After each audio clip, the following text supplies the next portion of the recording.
আমার কলকাতা নিউজ, কথা হবে সামনাসামনি।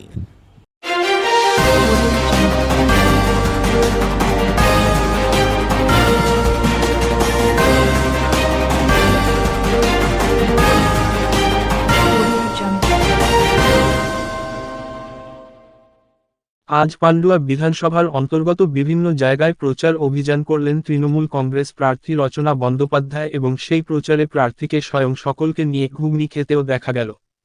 তিনি ঘুগনি খাওয়ার পর সাংবাদিকদের বলেন, দারুণ লাগলো ঘুগনি, সব থেকে বড় কথা সবার সঙ্গে মিলেমিশে খেলাম। এ বিষয় নিয়ে কটাক্ষ করলেন হুগলির বিজেপি প্রার্থী লকেট চট্টোপাধ্যায়। তিনি বলেন, চপ শিল্প হবে, ঘুগনি শিল্প হবে, সিঙ্গুরের মাটিতে কোন কল কারখানা হবে না। তাই তাদের নেত্রী মমতা বন্দ্যোপাধ্যায় অনুপ্রেরণা অনুযায়ী আগামী যুব সমাজ ঘুগনি তৈরি করো আর ঘুগনি বিক্রি করবে।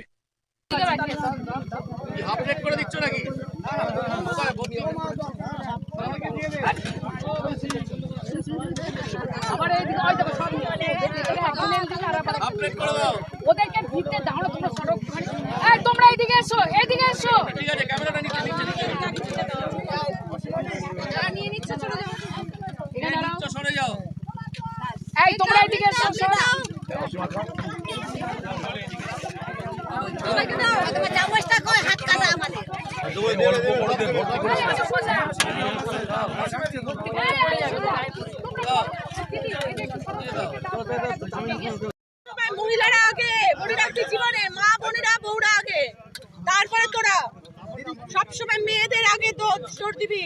ঘুগনি খেলেন দিদি, দারুণ দারুণ, আমার বাড়ির থেকে অনেক ভালো। এখানে সবই ভালো, দুধের দইও ভালো, ঘুগনিও ভালো, সব ভালো, দারুণ খাচ্ছে। আমি শুধু খাওয়ার মধ্যে আছি। খাওয়াচ্ছিল, শুধু খাওয়াবো না, এটা হতে পারে?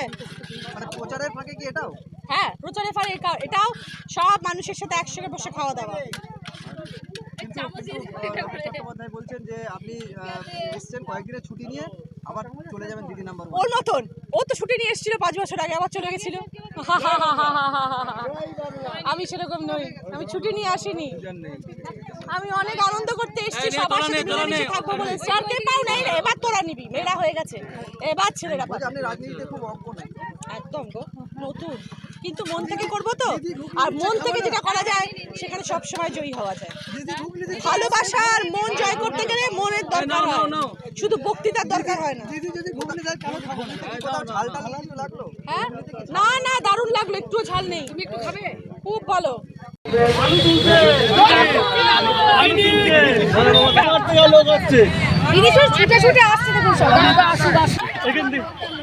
দাদা দাদা পিছনে, দাদা পিছনে, দাদা পিছনে চলে আসুন।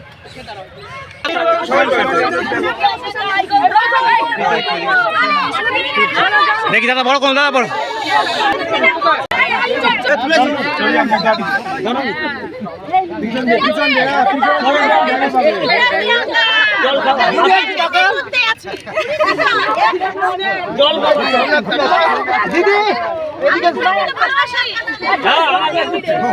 বসে বড়, বসে বড়, বসে বড়।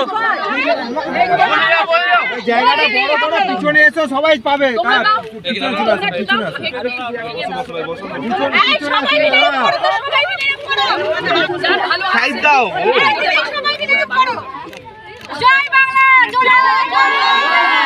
জয় মমতা।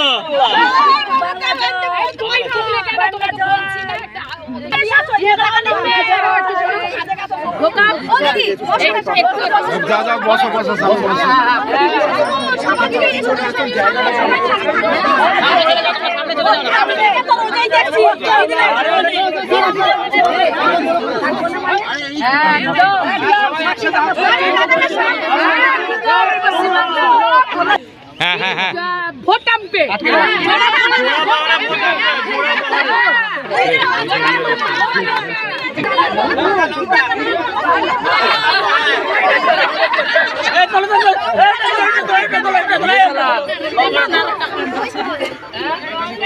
বলো বলো একটু বলো, মা মাটি কি?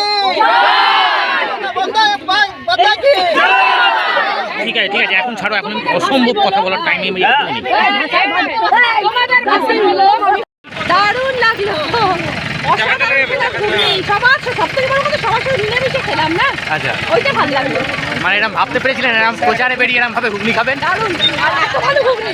হ্যাঁ, দারুণ লেগেছে। ভালো লেগেছে তো ঘুগনি? খুব ভালো লেগেছে। তোমরা তো সবসময়ই খাও। আর লাল পাতা। সাধারণ মানুষের হাতেও তুলে দিলেন ঘুগনি। হ্যাঁ, সবাই খায়, আর সবাই খেয়ে আসে। আছেন তো? জয় বাংলা। চপ শিল্প, ঘুগনি শিল্প, উনি বলেছেন ওনার মতো কাজ করছেন যে সিঙ্গুরে কোনো কারখানা হবে না, ঘাস হবে, ঘাস গরু খাবে, গরু খেয়ে দই, দুধ দেবে, দুধ থেকে দই হবে, এটাই হবে। প্লাস ঘুগনি বলেছেন চপ শিল্প, ছোট ছোট করে ঘুগনি বেচো। তো উনি ওটাই দেখাচ্ছেন প্রেরণা, মমতা ব্যানার্জি প্রেরণা আগামী দিনের যুব সমাজ। ভাই ঘুগনি তৈরি করো আর ঘুগনি খাও আর ঘুগনি বেচো। আজকে যে ইলেকশনের যে গাইডলাইন চলছে তার মধ্যে উনি নিজে যারা মানে দাঁড়িয়েছিলেন তাদেরকে ঘুগনি কিনে খাইয়েছেন, এটা কি হতে পারে? উনি জানেন না তো কিছু, উনি জানেন না। উনি নিজে বলছেন আমি হঠাৎ করে কোথায় পড়লাম, আগে থেকে একটু জানলে ভালো হতো। আমার সত্যি ওর জন্য খারাপ লাগে। ও কিছু জানে না, ওকে এরকম ভাবে হঠাৎ করে। আগে তো মানুষের জন্য কাজকর্ম তো পাঠাতে পারতো, না পাঠিয়ে সেটা না করে দিদি নাম্বার ওয়ানে দিদি চলে গেলেন, বেশ সুন্দর হাতে হাত ধরে নাচলেন, তারপরেই প্রার্থী করে দিলেন। ভাবলেন মানুষের কাছ থেকে ভোটটা ঠিক তুলে নিতে পারবো। হুগলির মানুষ এত অশিক্ষিত নয়। হুগলির মানুষ যথেষ্ট শিক্ষিত, যথেষ্ট পুরনো কালের মানুষ। আমাদের এপার বাংলা ওপার বাংলার বাঙাল ঘটি আমাদের সব মানুষ এখানে আছেন, এবং বনেরই জায়গা হুগলি। এবং আমাদের বিভিন্ন মনীষী থেকে শুরু করে আমাদের বড় বড় নাম আছে হুগলির বুকে। তো এইরকম ভাবে যদি একজনকে পাঠিয়ে দেয়, ভাবে যে না মানুষকে ভুল বুঝিয়ে আমি ভোটগুলো নিয়ে নেবো, মিনিমিউসটাতে কি হয়েছে? কোথায় 5 বছর পর তারা? এছাড়া তাদেরকে নিয়ে তাদের কেরিয়ারটাও ঠিক শেষ করে দিল। 5 বছর পর তাদেরকে কি বলবে লোকে? তাদের কেরিয়ারও শেষ হয়ে গেল, তাদের টিকিটও দিল না, তাদের প্রচারও রাখেনি। এদেরও তাই হবে। কিন্তু উনি বলেছেন যে আপনিও 5 বছর আগে আপনিও নতুন ছিলেন এবং আপনিও ছুটি নিয়ে 10 বছর ধরে রাজনীতিতে আছি। 2014-তে 2015-তে এই পার্টিতে এসেছি। 2019-এ রাজনীতিতে লড়েছি, 2016-তে রাজনীতিতে লড়েছি, আগে থেকেছি 1 বছর, মানুষের জন্য কাজ করেছি। কোনো মহিলার কিছু হলে গেছি। উনি আমাদেরকে বলুক উনি কোথায় গেছেন। উনি জানেন সন্দেশখালীর মহিলাদের কথা। সন্দেশখালী যাননি কেন? রাজনীতিতে আসার আগে একবার সন্দেশখালী ঘুরে আসা উচিত ছিল সবাই, যে ওখানকার মানুষরা কিভাবে, ওখানকার মহিলারা কান্না, ওদের শেখ শাহজাহানের ঘরে যেতে হতো। দিনের পর দিন জমি নিয়ে নিয়েছে, ভেড়ি নিয়ে নিয়েছে, ভেড়িতে নোনা জল ঢুকিয়ে দিয়েছে, তারা কিভাবে বাস করেছে। আগে এগুলো দেখে আসতে হতো, মানুষের জন্য সমাজের জন্য কাজ করতে হতো, তারপরে সে রাজনীতিতে এসে সে লড়তে পারতো। কিছু জানে না, সে থাকবেও না, আবার চলে যাবে যদি নাম্বার ওয়ান করতে।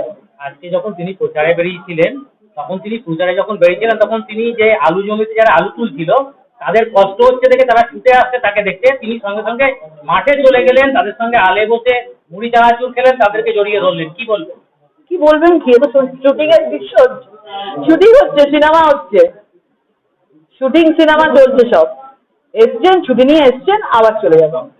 উনি বলছেন যে আপনাদের জ্বলন হচ্ছে সেই জন্যই আপনারা নানান রকম ভাবে কথা বলছেন ওনার না। কারোর জন্য না, মানুষ বলছে। কারোর জ্বলন হচ্ছে না, মানুষ বলছে, মানুষ বিচার করছে। আমার কলকাতা নিউজ, কথা হবে সামনাসামনি।